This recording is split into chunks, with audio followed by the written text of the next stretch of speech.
Bonjour à toutes, bonjour à tous, c'est avec un grand plaisir que je vous retrouve pour une nouvelle idée sortie sur notre territoire. Aujourd'hui on est du côté du Faucigny, direction La Roche-Parnal, un des classiques dans le coin. Vous m'en direz des nouvelles, c'est parti, suivez-moi.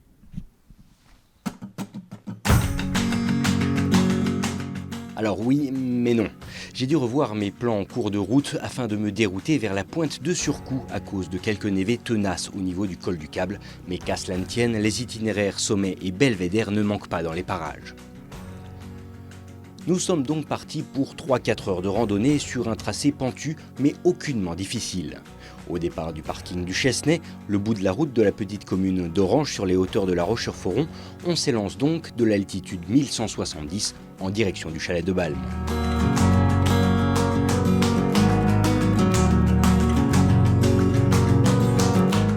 L'itinéraire a beau être carrossable, il est réservé aux gérants du dit chalet. Malgré cela, le tracé plutôt agréable grimpe tranquillement à travers la forêt.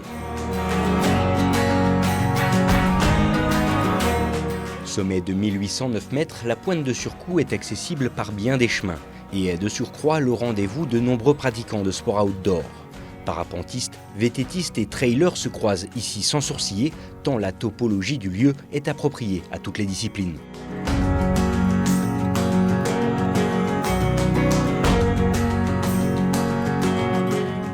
En moins d'une demi-heure, on arrive à l'un des rares croisements. Pas d'inquiétude à avoir, les deux tracés menant au même endroit. Pour ma part, vous commencez à me connaître, j'ai choisi la solution offensive et le chemin abrupt, délaissant la piste carrossable, un peu plus longue, mais pourtant plus ouverte sous les parois de soudine.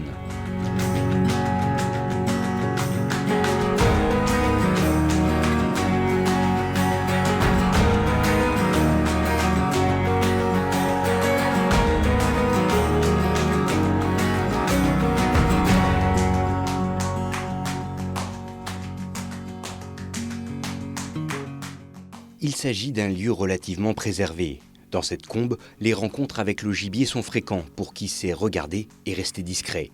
Bouquetins, chamois et autres cervidés sont nombreux, avis aux amateurs de clichés animaliers.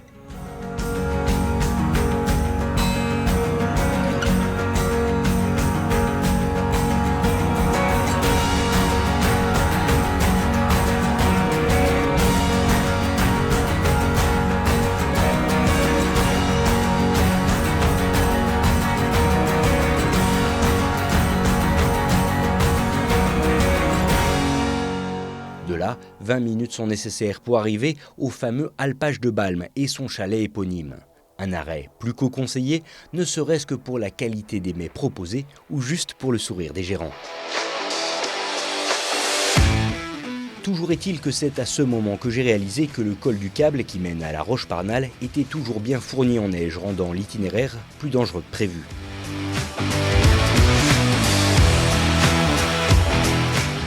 J'ai donc bifurqué sur la gauche afin de rejoindre le col du Petit Coup vers 1600 mètres d'altitude.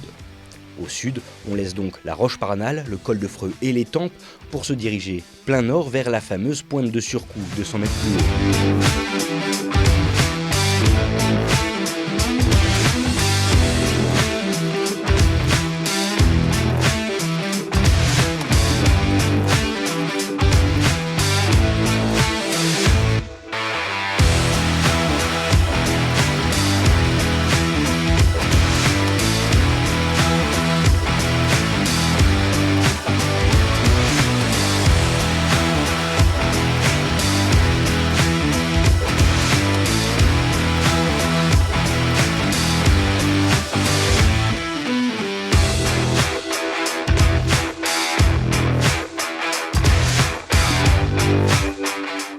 À partir de là, le panorama s'élargit.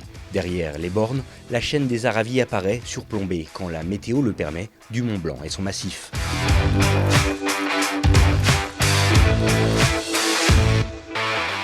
Pour cette dernière partie de l'itinéraire, là encore, aucune difficulté à noter.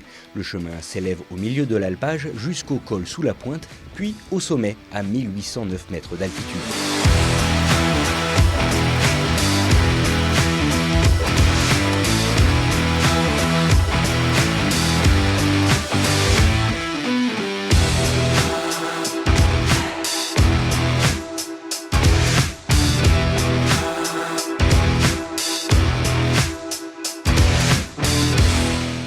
Au total, la randonnée cumule donc 700 mètres de dénivelé positif. Un classique du coin, mais très fréquenté quand les conditions sont réunies comme aujourd'hui. Il s'agit en effet de la sortie du soir de nombreux Orangeois et Rochois, sans même parler des week-ends ensoleillés. À bon entendeur, salut!